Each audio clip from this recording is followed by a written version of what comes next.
What's up, everybody? Once again, it is I, James, coming to you from the Nerdy Mewzings Podcast studio.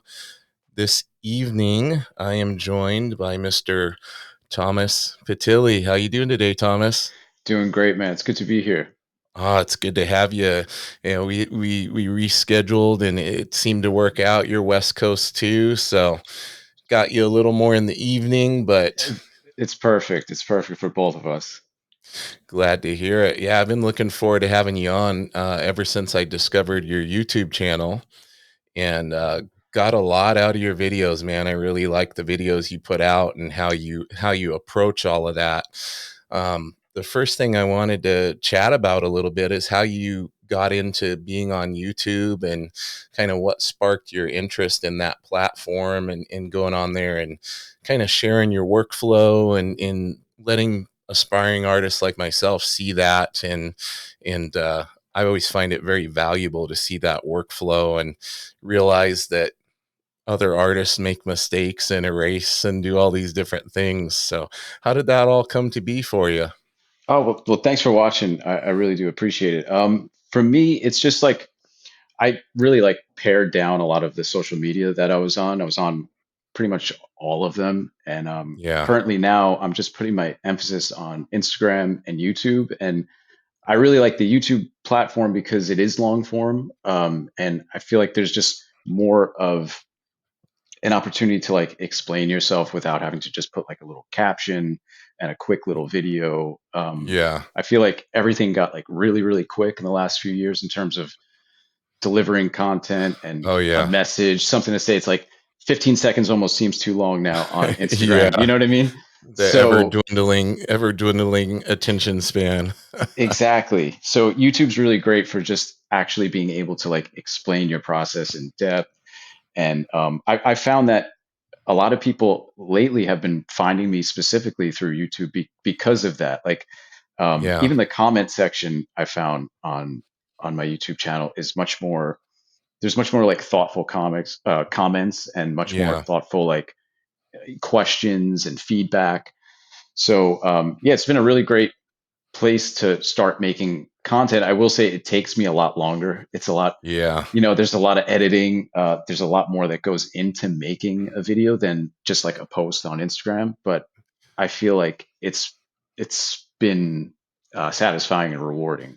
Yeah, I think the care that goes into it really shows on the back end of the videos that get put out. I think people, like you said, you get on Instagram and record a little 10-second reel or 30-second thing, or 60 seconds is like a lifetime when it comes to Instagram. But I think people are enjoying a little bit more of that personal touch and getting on there and seeing some of the long form stuff like within reason, right? Like For obviously if sure. you were putting out like 3-hour videos or something, we'd lose No, everybody.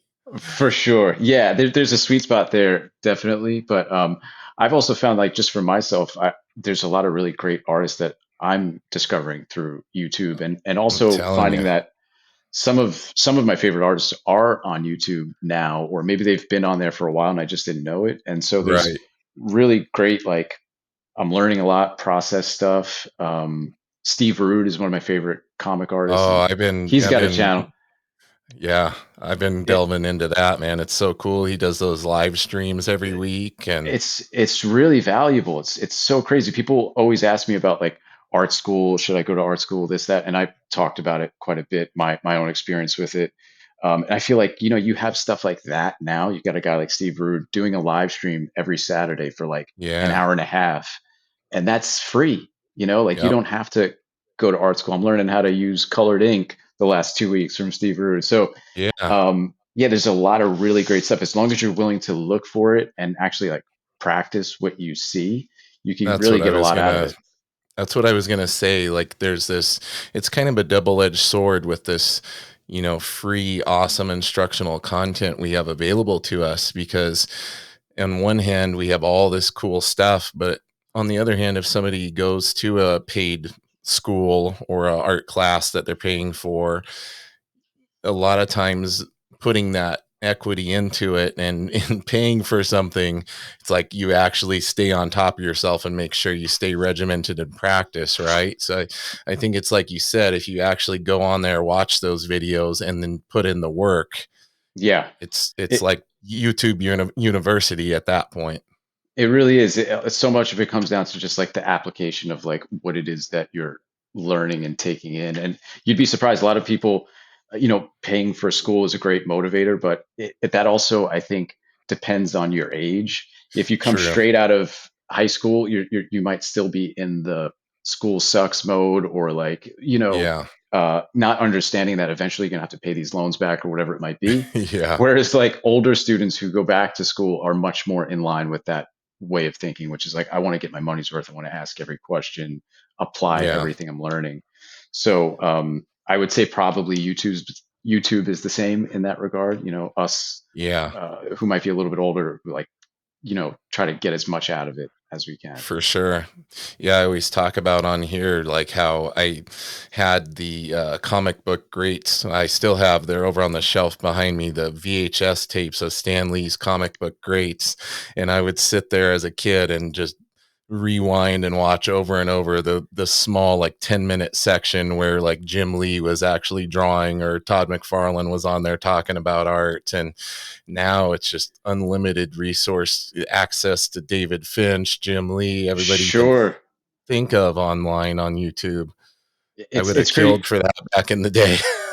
Yeah, it's funny. I didn't know about that comic book greats series until like the last, I don't know, 10 years or so because of Yeah. the internet.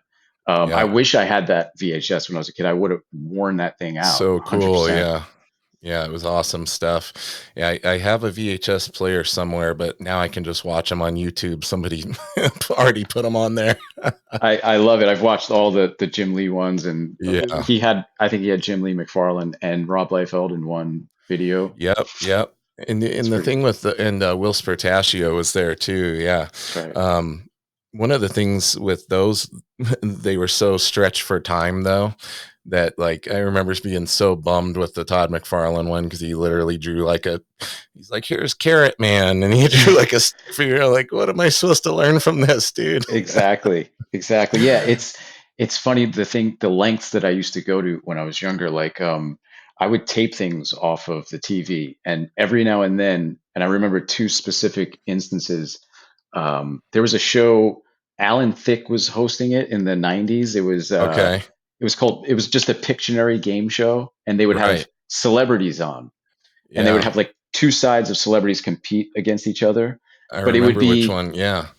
Yeah, it would be like real like C-list, B-list and C-list celebrities, because it was just daytime, Yeah. network TV game show. But there was one episode with Chris Bacalo. Yep. He's a comic book artist, and I was a huge fan of him as a kid, still till today. But I Yeah, happened to he's just be amazing. watching that show. Yeah, oh, he's great. And I was watching an episode, and I guess he was considered a celebrity, and he was on one side of the couch, and I couldn't believe it. I was like, they actually had a comic book artist on. So I put a Yeah. blank VHS in there and recorded that episode, because there was a quick point where like he drew Wolverine on, Yep. they were like, "Oh, you're a comic book artist. Can you draw something for us?" And he drew Wolverine. And I was like, wow, I would So just like cool. rewatch that just to Yeah, you're see like a studying. professional. Yeah. Yeah. So and then there was like a Donnie and Marie daytime TV show as well around that time, somewhere in like the Yeah. mid 90s or whatever, and they had Joe Kubert on. I don't know how or Amazing. why, Yeah. and he was doing some like comic book stuff, and that was something that I taped off of TV, and then I would just like watch and rewatch that stuff. So You want to talk about a true master. I mean, Kubert, and then they actually have the Kubert School. And I remember like when I was younger, I wanted to get the correspondence courses and all that, but I couldn't afford them. And sure, sure, yeah. yeah, yeah. I used to really want to go to the Joe Kubert School, and as I got older, it was either going to be Joe Kubert School, SVA, or Cooper Union. I'm from New York, and so Okay. I got into SVA first, and that's where like James Jean went there, and there was a couple of other like famous comic book people that were actually teaching there. And once I Awesome. went to the open house, they were saying all the names of the artists that went there and that All currently the teach there. alumni and everything. Yeah. And I was like, I just got to go here. So I got into there, and that was the one I picked. But yeah, Joe Kubert School, like especially when I was a teenager, that was like a goal Yeah. of mine to get into there. Well, let's talk a little bit about art school and in your experience there. I mean, um, obviously, like having formal training, there is a lot that can be taken away from that, or guided training and everything with instruction by people who are professionals in the industry. So, what were some of your biggest takeaways from that experience, and what do you feel kind of you've carried with you to this day that you still apply to your artwork from that experience? Yeah, it was a really great experience, especially like for the moment in time that I was there from. I went from 2003 to 2007, and I've mentioned this before, but it was like just really before I guess the internet became what it kind of is today. Yeah. There wasn't all this information out there in terms of like YouTube and social media and all that. So um, it was great. I always compare it to like, I don't know if you remember Tiny Toons as a kid, the Oh yeah. cartoon. So I used to love that show, and that was like they went to Acme University, which Mm-hmm. was like, so it was like they were studying under Bugs Bunny and Elmer Fudd Yeah. and all that, and it was just like the younger generation of them. And so Yeah. I felt like SVA for me was like my Acme University. It was like where I was going to go to learn under the great, comic artists and all that. Right. And I think more than anything, it was the connections that I made there for sure. Definitely the friendships, but also like meeting a lot of these artists, whether they were my actual teachers or a lot of times we would have guest speakers come in and you'd get to connect with an artist that you might have been a fan of for Yeah. years or that you never heard of. I got, sort of introduced to a lot of artists that I didn't know about a whole world of comics. Like I came from like the mainstream Wednesday Warrior kind of, comic book collecting. And then Right. it was in art school where I found out about like real like visual storytelling and guys like Jaime Hernandez and, Dan Clowes and just like real like visual storytellers.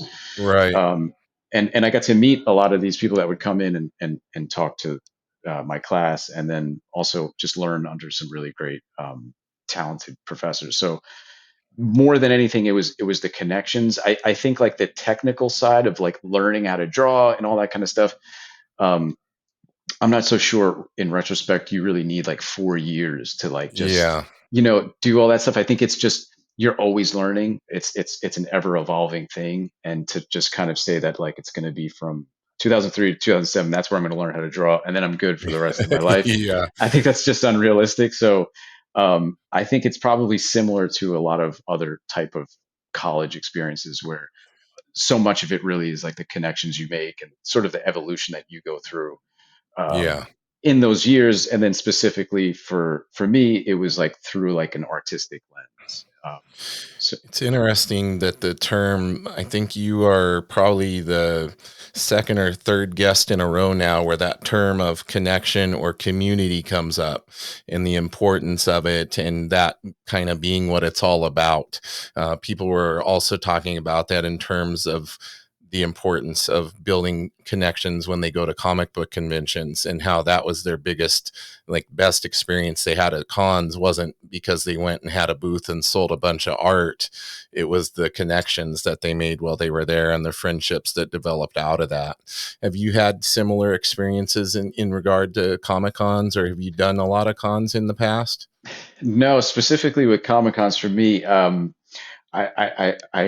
a strange nerd in the way that like I'm not they're like stuffy rooms and Yeah. I it just I get headaches when I go. I'm just it's not my I like to every now and then go as just a spectator, but I've never actually like tabled at a Okay. con. I did Yeah. once, like there used to be, I think it still goes on. It's called the Mocha Fest in New York, and it's the Okay. Museum of Comic Cartooning Art or something like that. Okay. It used to be a really small con, like in the probably started in maybe the mid 2000s, and I had a table there in one of the first years that it was running, and I haven't had a table anywhere else since then. Okay. But I've just been a spectator. Yeah. But I think from what I've heard, I know some people that do like very regular convention appearances and table like Yeah, multiple times a year. And I've heard the same thing, that it's very much about the community aspect of it, which I think one way or another, however you can cultivate that, is really important, because as comic artists, illustrators, anyone who kind of like draws for a living by themselves, yeah, you're kind of in a world of your own, and that's the definitely. great part of it. But it can also be the bad part of it, too, Yeah. because you need to kind of like actually like talk to another human being from time to time. Yeah, So true, true. So in regard to when you got out of art school and you've put this 4 years of this training in and everything, and, because I'm making the assumption because you went to somewhere where they were teaching comics and sequential art and that style of art, that you had been into comics previously and you focused yourself towards that area when it came to your art. So what were some of the comics that inspired you when you were younger and you started to, what was the point when you started to think like, hey, maybe this is a field that I want to get into and take this to the next level?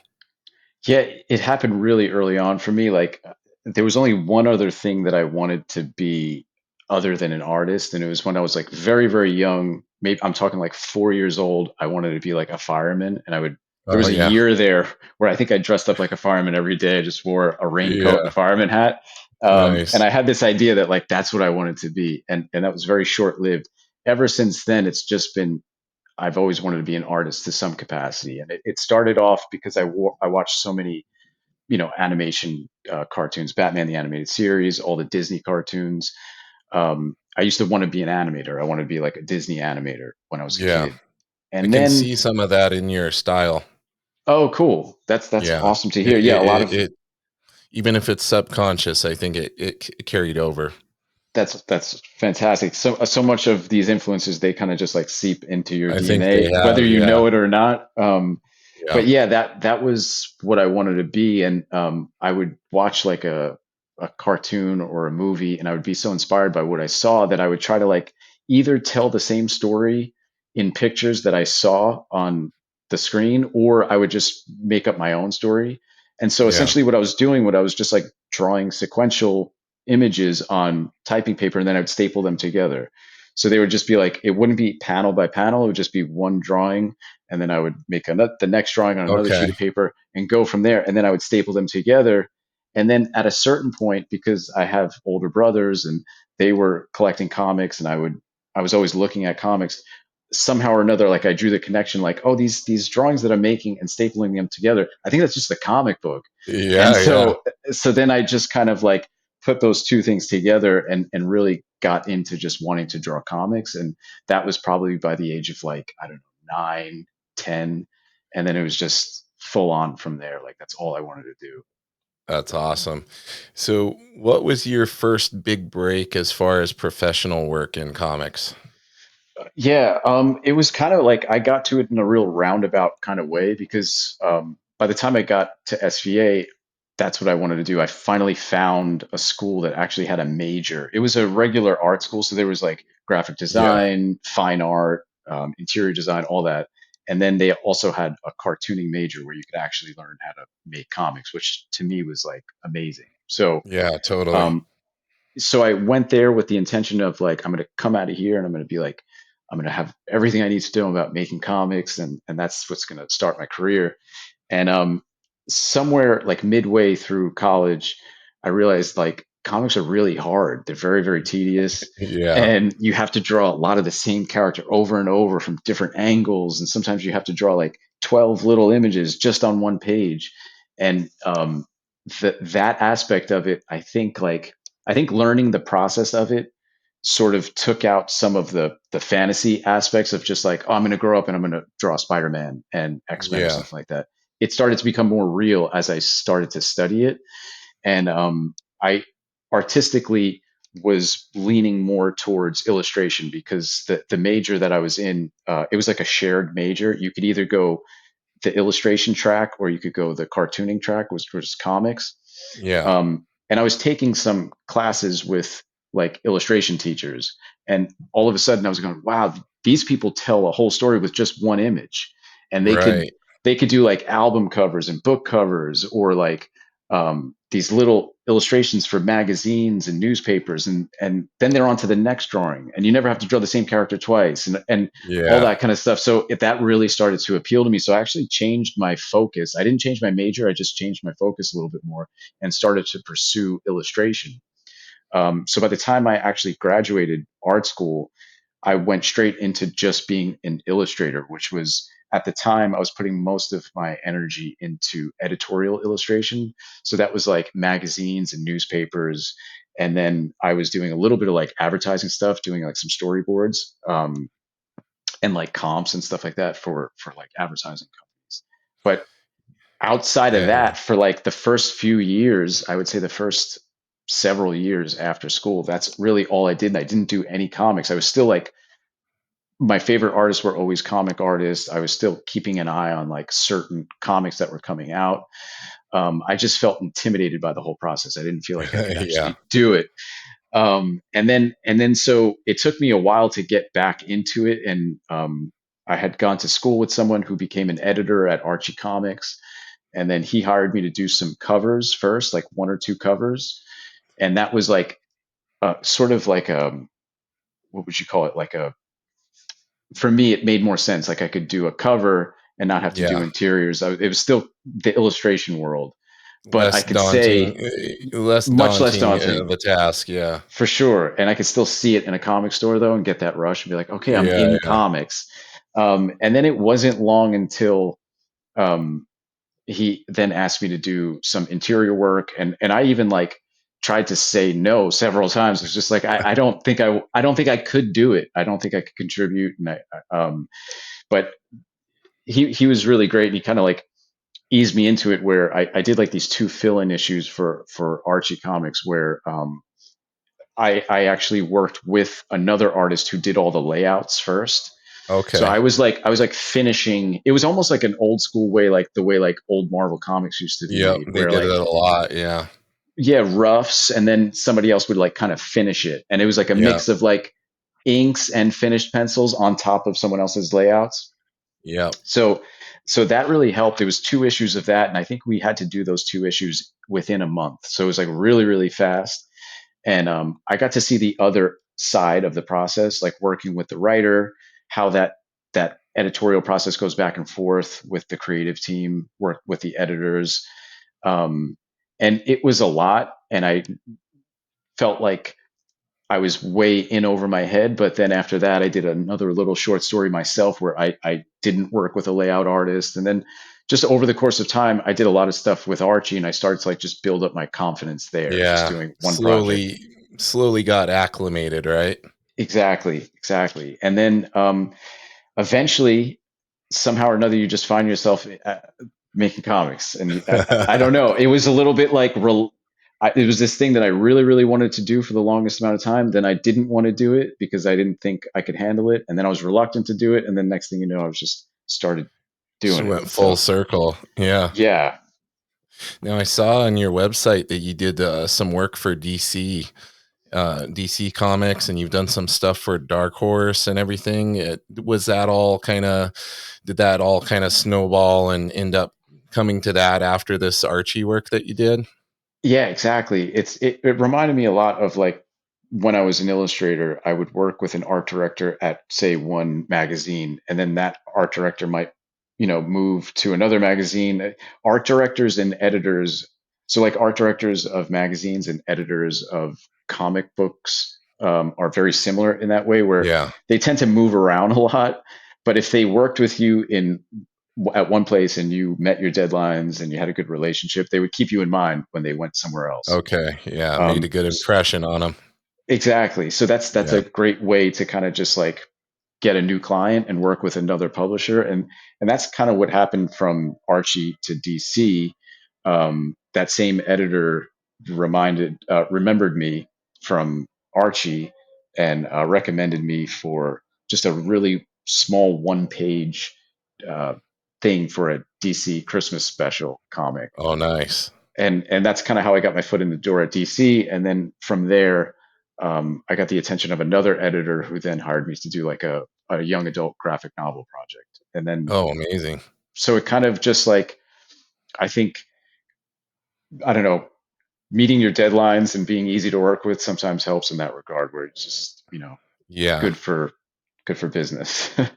Yeah, meeting deadlines, that's the other thing, man. Like, I think people don't always realize like the level of pressure that you guys are under when you're on a project. And, people are often critical of art. And I think I'm underplaying that. Like, people are very critical of art at times. Like, if they see an artist that they become accustomed to a certain level on their work, and then all of a sudden you see something to where you're like, man, something's off. Like, more than likely, they probably had a crazy deadline. Like, I've talked to professionals on here who literally were like, "Yeah, they told me I had to get 3 pages in a done in a day because the deadline got moved up." And Yes. this is what you get when you just have that much time to get something done, right? Did you ever experience anything like that? Oh, for sure. I mean, especially that first experience with the two issues within a month's time is kind of like to just throw you right into the deep end. Luckily, I Yeah, was working with that layout artist, but yeah, I think that's like with comics, it's a really interesting thing with style is that the sort of like invisible, intangible aspect of your style really is like the amount of time that you have to make that thing. And so yeah, that's like the missing link in terms of, for me at least, for the longest time, I would emulate someone's style and I would want to make my work look like their work without understanding that perhaps the style that they actually got to that I like so much, it might have just been a circumstance of the amount of time that they had to work on something. yeah. True, So, true. Like a especially lot with, of people.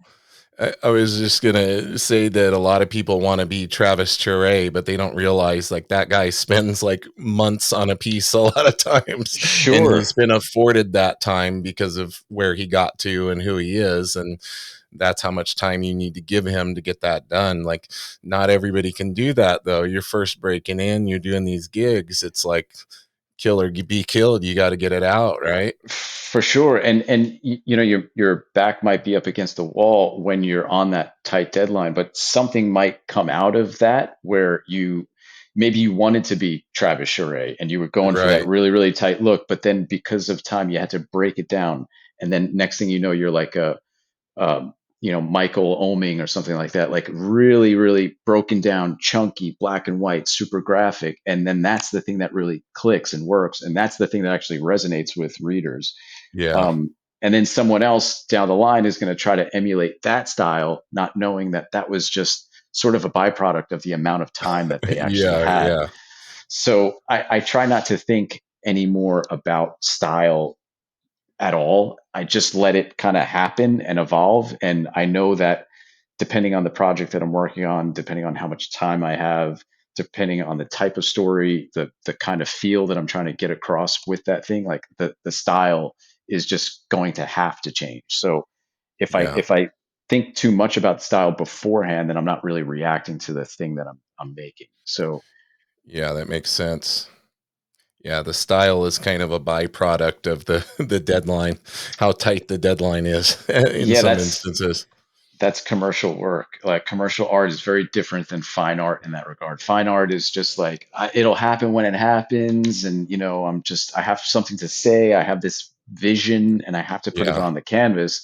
And commercial art is commercial. It has to get done at a certain point, and it's one of the reasons why I really love illustration and comic art and even animation because it's commercial art at its best. Really, it's like you're in this box, you have these parameters, it's really strict deadlines, and then you have to make something that is going to resonate with people and it's going to be aesthetically pleasing as well. And that's sort of like the puzzle that you have to solve within that box, and yeah, that's, I think that inspires a lot of creativity.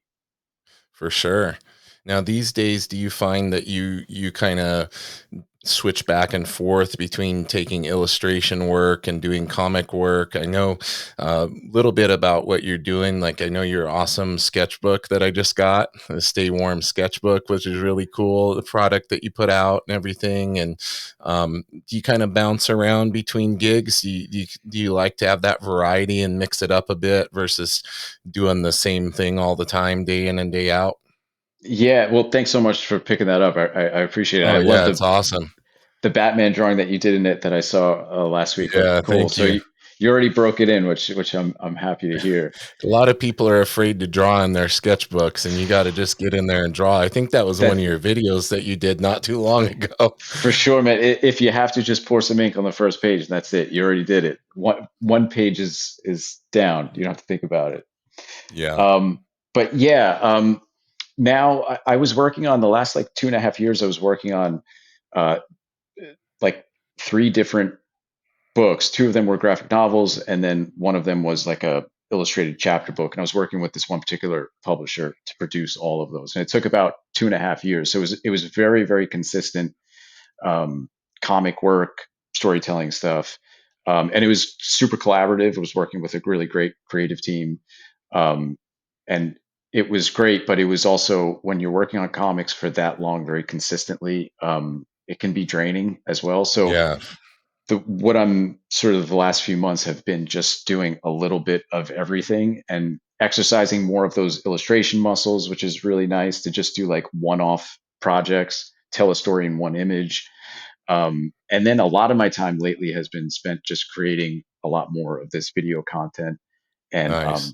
planning more like educational stuff. So hoping to put together some sort of like online course, online class. Oh, yeah, that'd Um, be amazing. yeah, I think like the YouTube is a really great way to start that and sort of give illustration and comic art education sort of mini lessons with each video. And then Right. for me, I'm reacting to what the audience is reacting to, and then seeing where that might go in terms of uh, what area of topic do I want to maybe dive into a little bit deeper and create like a whole class around or something like that. So Yeah. um, it's been a lot of fun, and it's been a lot of hard work too to kind of like be making these videos consistently. But I feel like it's very fruitful in the way of like understanding what it is that people might be wanting to learn in terms of like comics and illustration. Yeah, I eat all that stuff up, and I think there's a lot of people out there that do, and I think your approach to it is kinda unique. Narrating your process and everything and getting in there and touching on different subjects, so I definitely think there's a good market for it, so I'll definitely be supporting when that all comes to fruition for I sure. appreciate that. Thanks so much, man. Absolutely. So you're kinda allowing yourself a little bit of time to decompress, it sounds like, A since little you bit. were working on those projects for quite a while. Yeah, I think like creatively decompress. So Yeah. there's a lot of things going on at once right now, especially in my mind, like creatively Yeah. holding a lot of space for different things. And there's this ever continuing uh, comic that I'm trying to make that I sort of started years ago and got See, a you false you took start.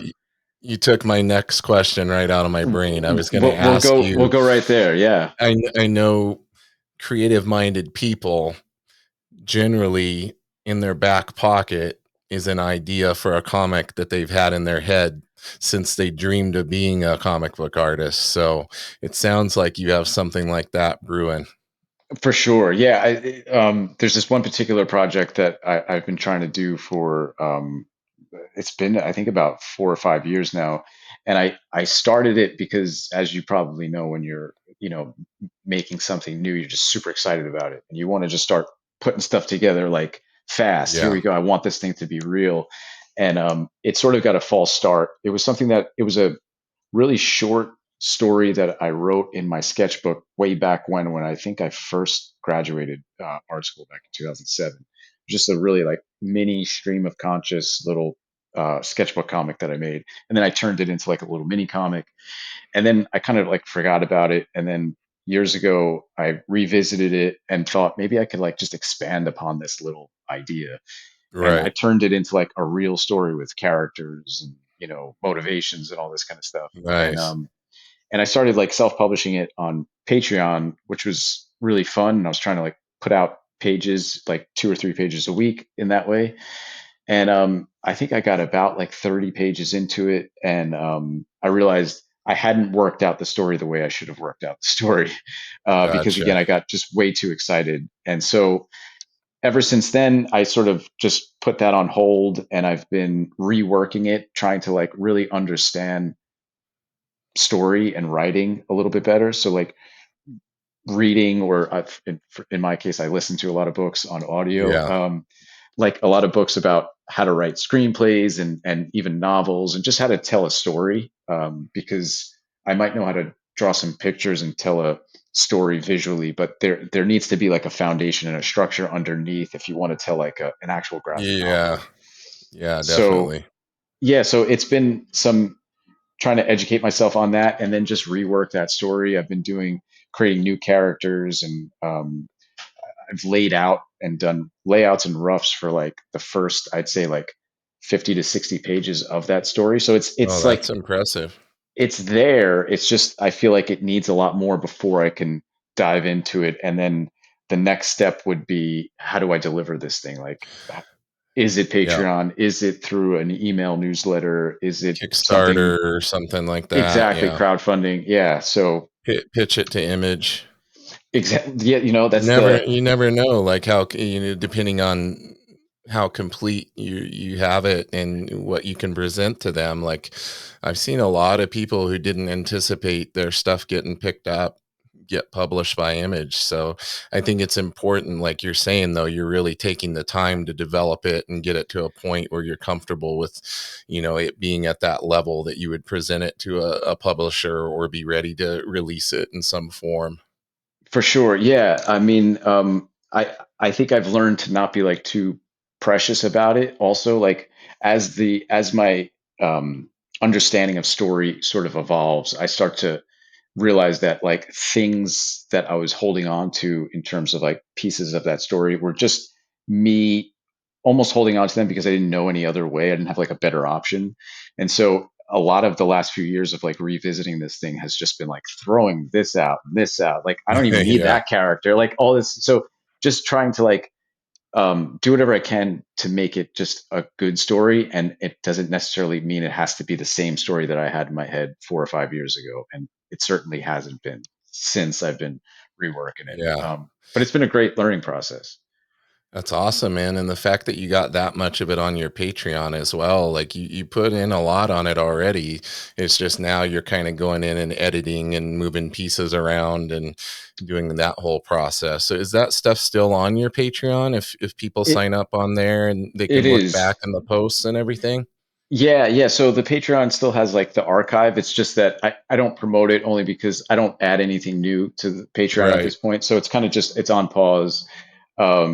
And but whoever was a patron still has access to the archive stuff. But I'm sort of trying to devise all these ways of like how am I going to release, educational content, release this book, and Patreon might be a way to kind of Yeah. put those two things together. Yeah, So definitely. Yeah, it all comes down to planning, right? it Planning and does. scheduling and being regimented. Like we were talking about the video editing, like me with my podcast, I knew the only way that this would work is if I got a backlog of stuff that I had already recorded and edited.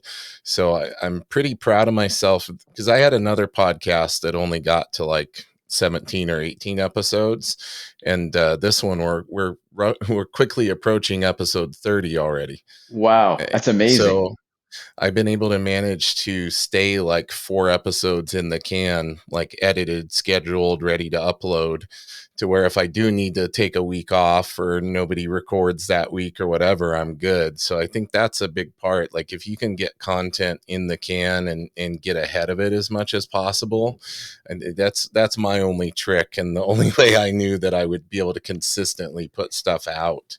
Very smart. Yeah, it's like as creative people, I think the good thing about us is that we follow those creative impulses, and sometimes they take us to really great places. But you have to have that other voice or that other hat that you put on that says like, wait, why don't you like schedule some stuff first, or Yeah. plan out what the next 6 months are going to look like and all that. You kind of have to be like two different people within yourself. Well, and it's hard too because a lot of us creative minded people, I don't think we can always maintain focus on one thing for an extended period of time. I don't know how you are, but for me, it's like, oh, I'm going to edit. I'm gonna edit this video today, and then I'll be editing it, and then I'll roll my chair back over there to my drafting table and work on a piece a little bit, and then roll back over here and edit a little more, like all over the place. Totally. I'm the same way. I don't think I know another creative person who isn't that way, who just does this one thing and then stays Yeah, on that thing for years. It's like, again, we have these creative impulses and you get these ideas and you get inspired so much. It's one of the reasons why, like, I kind of limit the things that I look at as much as, like, I want to look at certain comics or, watch a yeah, certain, like, animated show or something like that. I really limit that stuff because I know it's going to influence my work, maybe over influence it, and then also just make me want to do this. Maybe I want to start this. Maybe I want to start this. And it can be way too distracting at times. So yeah. it's an active discipline sometimes. Definitely, man. Definitely. I was going to ask you, when it comes to instructing via YouTube, and obviously there you're making connections as well, and you got people getting on there in the comments asking you questions, kind of uh, guiding you in a sense on what they would like to see or what they need help with. Like, what's your kind of number one advice that you come back around to? Because I know, like, I always talk about this. Every drawing book I have up there comes back to getting the fundamentals down. And us aspiring artists, we are very quick to want to go to that finished piece without understanding structure and understanding how to do a thumbnail and all these things. Like, do you find that's a reoccurring theme, like encouraging people to take their time and get back to the basics? 1,000%. Yeah. And that's something that I'm reminding myself of constantly as well, Yeah. because I think what could wind up happening on your journey to learning art, the technical skills, and you start getting better and better, uh, one aspect might evolve faster than another. Like, one skill might evolve faster than another. So, for instance, for me, I picked up the brush for inking. I was inking with pens and microns and all that. And Right. then when I went to art school, I got introduced to, like, brush inking. I never thought it would be possible to actually ink with a brush. I remember in Yeah, that Marvel, seems like such an impossible task, doesn't it? yeah, like, how to draw comics the Marvel way. They have, like, a picture of a drawing of the inking supplies, and it'd be like a nib, dip pen, a brush, Yeah. a rag to, like, dry your brush off on, and a jar of ink or something like that. And I was like, where's the pen? Where's, like, the micron or something like that? How Yeah, do you draw yeah. the eyes? How do you do all that stuff? And once I had a really great instructor that kind of introduced me to the brush, and I got comfortable with it pretty quick. And I think what wound up happening for a long time there was that my brush inking evolved faster than the fundamentals of my drawing did. And so Okay. it felt good to ink with a brush, and it put a certain kind of finish on it that I think made it look maybe a little bit more professional. But the Right. fundamentals underneath were still weak, and I still needed to learn more. So it's kind of Yeah. like that whole, like, polishing of a turd kind of expression, Yeah, where yeah. there's only so Putting much there's only so yeah. far you could go with that. So I think Lipstick on a pig, or on a any of pig, these yeah. expressions we could use, right? Exactly. So I think, like you said, like, it's revisiting those fundamentals, and I try to as well, encourage artists of all ages to always revisit the fundamentals, and not forget about that. And that's something that I remind myself of as well, because it's easy to want to just jump ahead, especially if you excel in a certain kind of area, whether that's, like, Yeah. gouache painting or inking or whatever it might be. It all starts with, like, the basic structure of a drawing. So um, Yeah. that I aspect's really remember important. I remember my buddy Ron Garney. He's an amazing artist for Marvel, and now he's doing all that stuff with Keanu Reeves Oh, on he's great. Berserker and all that. And he I remember showing him some of my stuff. He's like, "Why are you always drawing these big, like, Hulk like guys?" He's like, "You need to, like, take a figure drawing class. Like, stop trying to draw big muscly people. Like, draw from life. Get back to your basic shapes." Like, and it's Yeah. like, Well, he's right, but it's like, oh, but I wanted to draw a big Hulk guy. Like, oh, totally. That stuff's super fun to draw, and Ron is great. I saw that he was on the show as well. yeah, And he's when you awesome. contacted me, I was like, oh, I the first thing I saw Ron Garney was on it. Totally. Yeah, yeah, yeah. He's He's a a really great character. guy. Yeah, Totally. phenomenal. Like, one of the true modern masters of art. Like, He doesn't post a lot of his paintings and stuff, but he paints amazingly too, and everything else. Like people don't realize like the I've level seen this some of guy's it. at. Yeah. Yeah.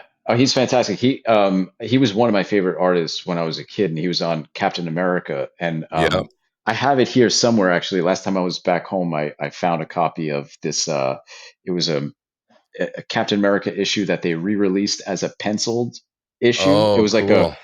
early version of. It wasn't like an artist edition, but it was like I forget what they were calling it, like a rough draft or something like Oh that man. See, edition. I'm gonna have to find that now. Oh man, it was for me that was huge because the series had been out. It was Ron Garney and Mark Waid on Captain America, and then like Yep.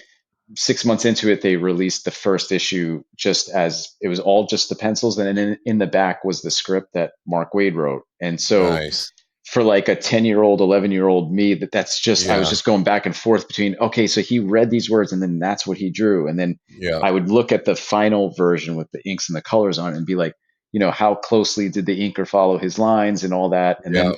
I even I took that penciled issue to like this like photocopy place and like printed out some of those pages and then tried to like ink on top of them. Oh, And it's awesome. like Yeah. for me, I just wore that issue out. It Yep. was a huge, really great like resource for me at that age. Again, this was like before all this stuff. There's no, I didn't have Oh yeah. internet or anything like that, so it was a great way to learn. But then like maybe in 2018, 2019, I was at New York Comic Con just walking around and I saw Ron Garney's table and I went up to him and I was like looking Yeah. through his portfolio and he had some of those originals from that same Captain Yeah. America run. Dude, he And has like, stacks. He has stacks of them in his art studio to this day.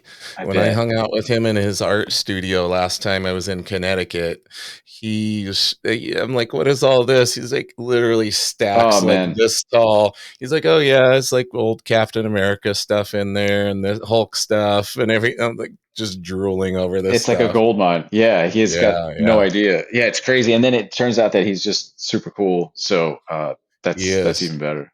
Yeah, and a lot of people don't know he's a badass jujitsu black belt too. Yeah, man. That's and hardcore. and a kick-ass musician. Yeah, and I think he rides a motorcycle. I mean, come on, he's Oh yeah, Wolverine, essentially. he's literally old man Logan. That's it. Yeah, it's very cool. Yeah, he was telling me how cool it was. He got to visit the set for this new Daredevil Reborn, and they brought his character that he created when he was on there. That Muse character Yes. Yeah. Oh, is gonna cool. be. He's in the trailer that they just the little teaser thing, I and think I he's saw like, that online. Yeah. yeah, he said it was so surreal. It literally was like they pulled it out of his brain from when he created that character, and then getting to see him in real life and the costume and with the eyes bleeding and everything. He was like just blown away by it. Oh, that's amazing. That's got to, I mean, I can't imagine what that, like very few artists get to see something like that happen with their work. So Yeah. that's Yeah. incredible. Okay, so we know we're both fans of Ron's work. Who are some Yes. other artists that you have always really been inspired by, and just any chance you can get to dissect their work or grab something of theirs? Who is you don't have to put a particular order because my order changes and I can never narrow it down, but like if you had like a top five just off the top of your head currently, because mine sometimes changes. It seems like I'm Totally. discovering a new artist every other day on Instagram that I didn't know existed, who's amazing. Who are some of your favorites, either now or coming up over the years? I totally agree in the same way. Somebody asked me this recently, and I said the exact same thing. I said, depending on the month and the year, Yeah, the list is always going to change. But um, I'd say if I had to name like a top five or something like that, it, it it always starts with Alex Toth, only because it wasn't until I discovered Alex Toth's work, which was like while I was in art school around that time. And then yeah, since then, I've realized that he's kind of like the common denominator. He's sort of the one that inspired a lot of the artists that I was inspired by. So he's he sort of really like the did. Yeah, source. So I sort of usually just put him at number one because he's kind of like the prerequisite to everything right. else that kind of comes after him. Because when I was a kid, probably one of my biggest influences was Bruce Timm with Batman the Animated Series. Yeah, And it was like that whole look. And it wasn't until I discovered Alex Toth and understood that he's, a disciple very much of Alex Toth. So And then also growing up, I was really big into like Archie comics, and it was Dandy Carlo for me. There were so many different Archie artists, and I could spot like a Yeah. Dandy Carlo drawing from a mile away. I knew his style different than Stan Goldberg or Rex Yeah. Lindsay or any of the other artists. And if you put Alex Toth, Bruce Timm, and Dandy Carlo's work together, there's a line that runs right through them. It's very, very Yeah. it's consistent and all inspired by each other in a lot of ways. So yeah, those three are usually in the top five somewhere, and then there's a contemporary guy is like Chris Somney. I'm not sure if you're familiar with his Oh, work, yeah, definitely.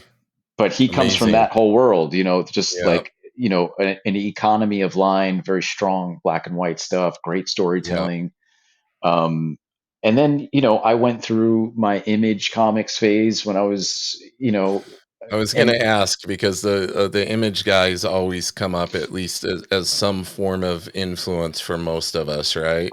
a huge Jim Lee and Yeah. Campbell, J. Scott Campbell, I were huge for me when I was like 10, 11, 12, 13. That, and I think that like And I seeped know into my I DNA. know why Campbell resonated with you because he had such a extensive Disney background and he was huge into that style, the animation style, and you could see how that carried over into his characters. They actually had like a sense of weight and movement that a lot of other artists didn't portray characters as in comics, right? For sure. I mean, I think he's an incredibly although he's appreciated by many, I think he's very underrated as an actual comic artist and storyteller. Even though he doesn't make comics anymore, if you look back on like Definitely. especially the Danger Girl work, it has like a Yep. real like European comic style sort of feel to it. Uh, Yep. he approaches it in like a very non-American kind of way from his storytelling techniques. And then just as a draftsman, he's incredible. And it wasn't until I started to discover different illustrators and animators as I got older that I realized that he was very much influenced by guys outside of comics, and I think that's what Yeah. set his stuff apart from a lot of the other Image guys who were very much inspired by each other, which was great. But he was pulling from all different areas, and I think that's what like breathed so much life into his work. And so he's still up there for me. I think he's just an incredible Yeah, draftsman, he's and phenomenal. yeah, does some really cool stuff.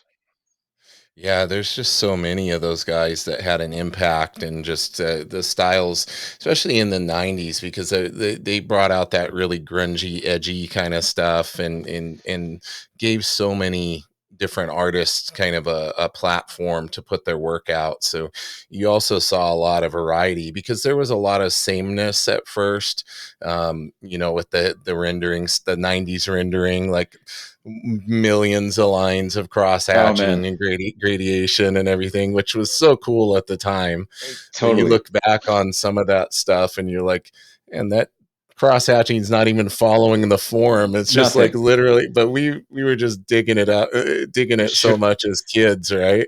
Totally. Yeah, the pouches everywhere, Oh yeah. gritting teeth and all that. Yeah. But it was cool too. I think so much of the energy that came out of that was because a lot of those guys were like, they weren't that much older than we were when we were reading it. And I Yeah, think that's where totally. a lot of the magic was. It was a really kind of an old school way to create talent where like you'd have the Yeah. Jim Lee, the Rob Liefeld, Todd McFarlane, Mark Silvestri, and then they would just find these young guys who would Yeah. essentially like learn underneath them and then Yeah. try to replace them. Like he Yeah. could be the next me without me having to draw the page. And that was like sort of Totally. the idea. And sometimes it worked and then a Yeah, lot of times it didn't. There was a lot of misses, but it was that whole process. There was a lot of really great energy behind it, and it spoke directly to the audience at the time, for which sure. was young Yeah, kids. that is no truer than with Extreme Studios because everybody was coming in and trying to look like Rob's stuff, whether he was having them do that or not, intentionally, Yes. whatever. And a lot of them were very inexperienced, but then to see where they ended up and their work now is just phenomenal. Like Dan Fraga and I met, and it's like you said, realize you're like around the same age because he Yeah. had to be like in his gosh, when I met him, he was probably like 18 or 19, and I was around Okay. that age. And now you look at his stuff, and he's done all this storyboard work and directing and all sorts of crazy stuff. Like, and Jeff Matsuda ended up going on to storyboarding, and all Yeah, these yeah, guys. sure. Like, I think Danny Mickey like stuck with inking though, but just Okay, became phenomenal. So sure. it was interesting to see how they, once that studio shut down and they kind of moved on and branched out, how they just evolved and changed their art style over the years. Yeah, because the talent was there, and they might have just been like 17 at the time, and Yeah. if you saw any of our work at 17, there was magic there, but it just needed to be fine tuned. And then you spend 3-4 years turning out comics professionally, it's going to Yeah. do something to you and make you a better artist. And it's no wonder that these guys went on to become really great and Yeah. successful. Speaking of Dan, it's an excuse to show one of my favorite possessions. I'll show you. Oh yeah, let's see. That's his Extreme Studios dog tag. He That's gave amazing. me. Man, that's an honor. Yeah. Yeah, because That's I got really to hang cool. out. We got to hang out at a comic book convention, and yeah, he ended up giving that to me, and then lost contact over the years. And then 2016, when I was down, is the only time I've gotten to go to San Diego Comic Con. It was his first year back into getting back into comics, and he had a booth there, and he remembered me, and we like hit it back Wow. off. Yeah, so we stayed in touch since then, and now he was actually supposed to be on the podcast yesterday, but we had to reschedule, so he'll be on Okay. here real soon too. And I'm Oh man, gonna I'll show look him. out for that. I'm gonna show him that. I'm like, dude, I still got it, man. All That's these so years cool. later. That's Yeah, it was that's like a just prized possession right there.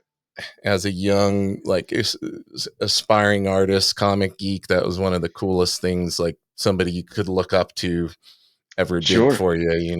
And I Sure. think you find that a lot in comics, and especially I go to a lot of cons, so it's kind of one of these things where most of the time I've met my heroes in the art world. They, for the most part, have been very, very cool and very open to giving advice. And Ryan Benjamin, he's absolutely one of my favorites.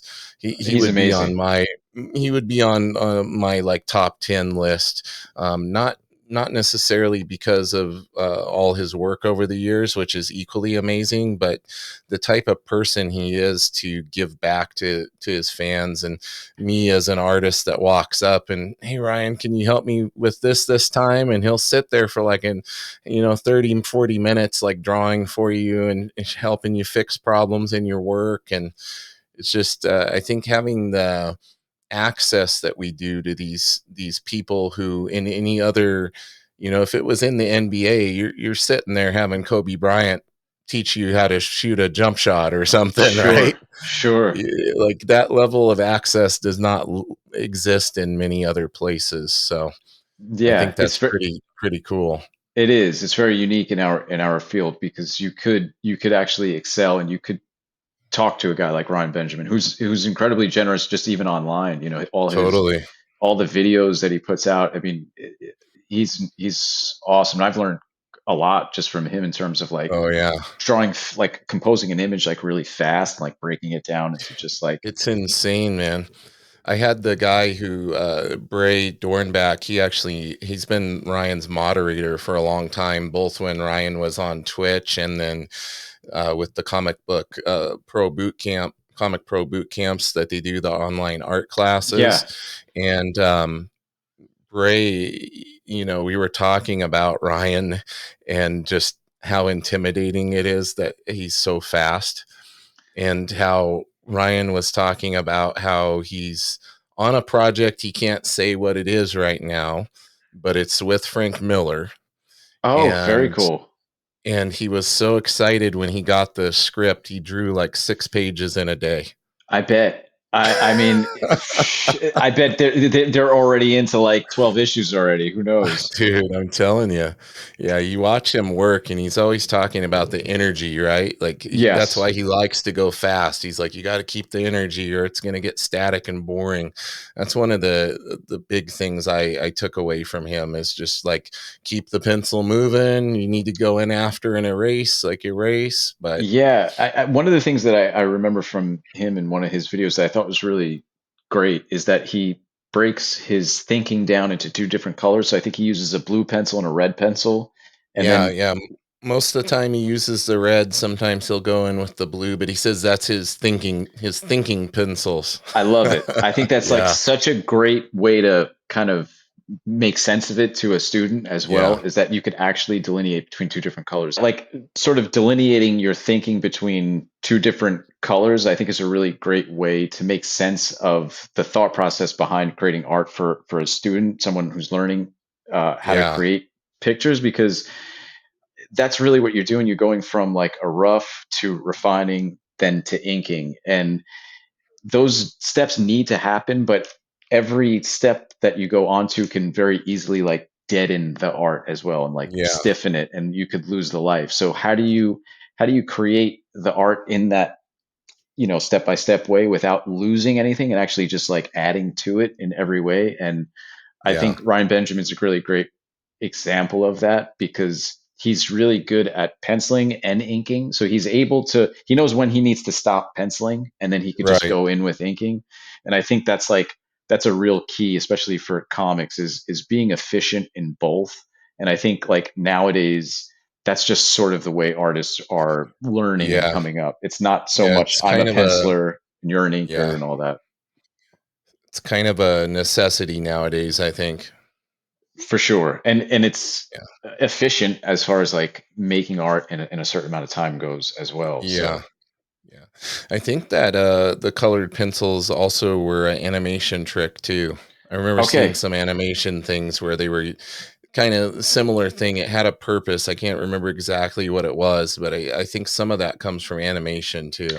Okay, that makes sense. Sure. Yeah. Very The cool. the viewers or the listeners are gonna have to check me on that and comment. Yeah, yeah, yeah.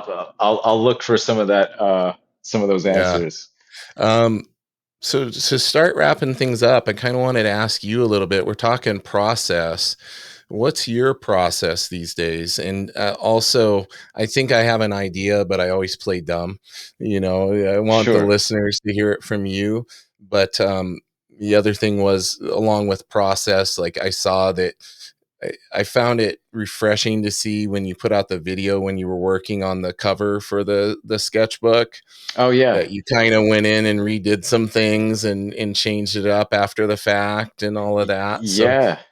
talk a little bit about your process, how you like to work, if you work traditionally, mainly like do you work small and blow it up, that type of stuff, and just let everybody know kind of the peek behind the curtain of creating a finished piece of art.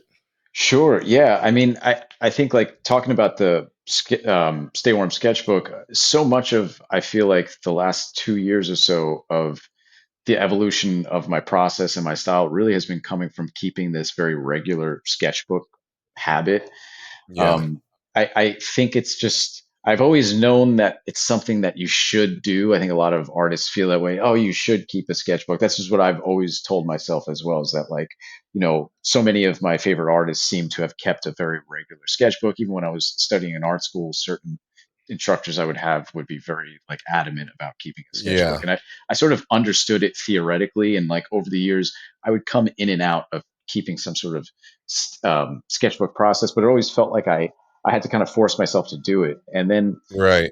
within the last 2 years or so, something just sort of clicked where I looked at it less of like homework and studying and much more like just a place to actually like have fun in, experiment in, enjoy the fact that I don't have to show this to anyone. If it comes out good, I could show it. If I not, think not that's show a anything.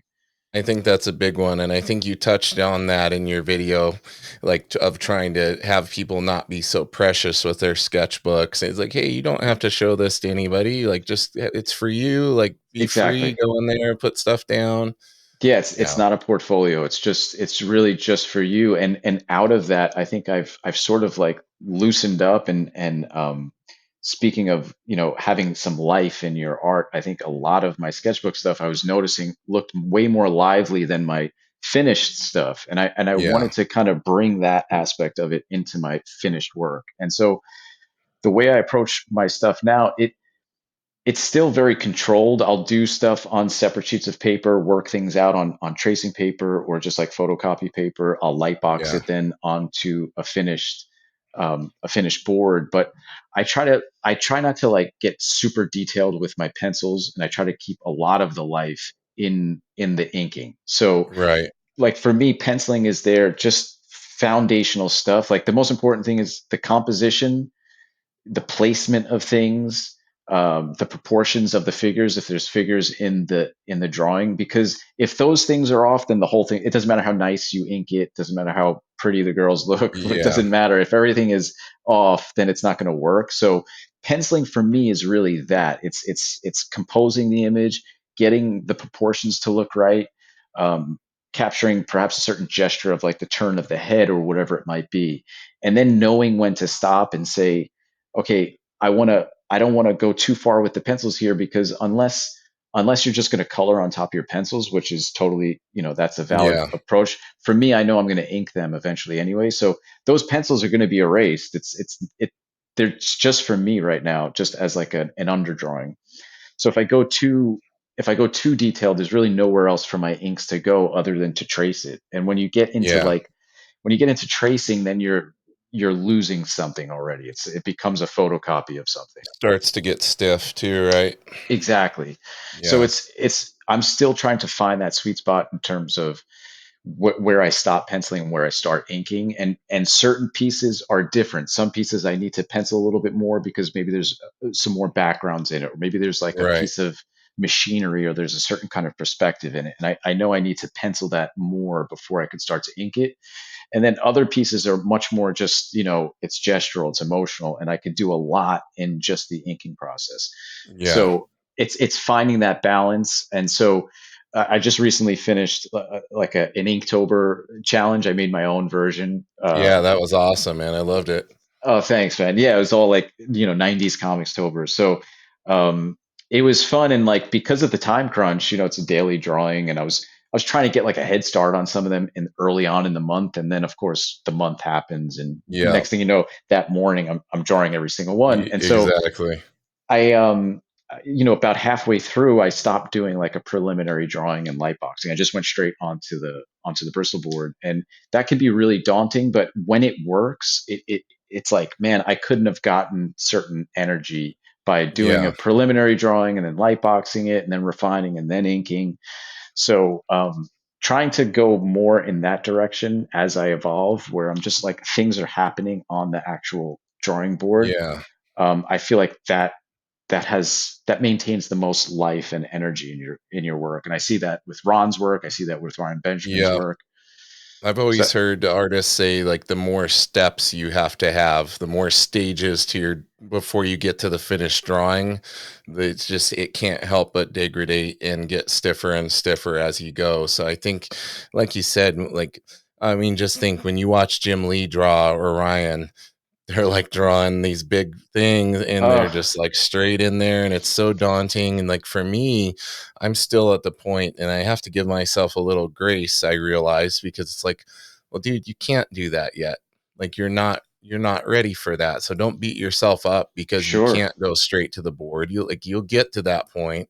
But I still try. It's like this last one I did this there's a piece behind me that I'm working on and I had to basically I can keep the most life in a smaller sketch. So I did a smaller sketch, put that in the iPad, and then I just fixed a couple things because it was easier to make corrections and change the proportions quicker. And then I printed that out as a blue line and went in and Perfect. finished it up over that. So Oh, not too many steps, but still not my goal of getting where I can have that confidence and do all that right on the board. yeah, and I don't think the ultimate goal has to be that. Like I think sometimes it works, and and when it works, it's really great. But I think Yeah. there's still ways of maintain. You could go 15 steps if you really had to, but I think there's still ways of maintaining that energy along all 15 of those steps. Yeah. Doesn't matter how you get to the end. It's if you're able to maintain that energy, you did your job. If it took you 15 steps or if it took you one step, it really Right. doesn't matter. So, and every piece is going to be different. Yeah. Yeah, I think that's important to recognize too, like especially depending on how familiar you are with the subject, or maybe you're trying to figure out a really complicated pose in perspective that you've never pulled off before, and it's like it might take a little bit more to get there. Sure, and the willingness to just like you mentioned in that one video. I mean, I do this all the time, probably too many times. I wish I didn't do it as many times, but it's the willingness to just say maybe 50, 60, 70% of a piece is done and just go, I'm just going to Yeah. scrap it because it's just not working. So Yeah. sometimes what winds up happening is that when you just scrap it and start all over again, you don't go way back to step one again. It takes you just as long. You buy yourself some time. That second pass you find goes so much faster because you kind of understood where you went wrong on the first Yeah. one, and you're able to like it's almost like you're correcting someone else's work. And sometimes that's how I look at my own work, from sketch to final, from sketch to refinement to final image. It's like me correcting some other artist's work along the Yeah. way. And when you're able to separate yourself that way, it's more like, I guess, objective, and you could see it a little bit differently. It's been a pleasure having you on tonight. I want to give you an opportunity, give you the main stage here to kind of let everybody know where the best YouTube, all that, to follow you on your social media. For sure. Well, I just want to thank you for having me on, man. This has been a lot of fun. I appreciate you giving me the time to just ramble like this. So thank Oh you. no, it's been great. I could keep you on for a couple hours, but I won't do that. We'll have you back on again. For sure, it's been great to talk. I'd love to come back. Yeah, like I said early on, I'm trying to just pare things down. So really, the only two places to find me on social media is really just Instagram and YouTube. Instagram at Thomas Pitilli, YouTube also just Thomas Pitilli is my channel name. Awesome. Um, I have a newsletter on either one of those platforms. You could just find a link tree and it has all my other links. You could sign up for my newsletter and email and just get in touch with me. It's hard not to find me.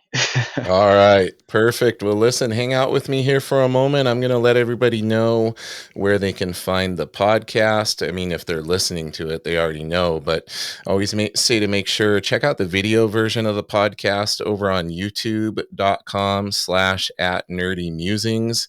Musings is Mewzings. You can listen to the audio version on any of your major podcast platforms. A like, a subscribe, a rating, all that stuff is great if anybody wants to do it. Appreciate all you guys out there. Thomas, once again, thanks for being here with me. I'm going to hit this outro, and everybody out there, keep it nerdy.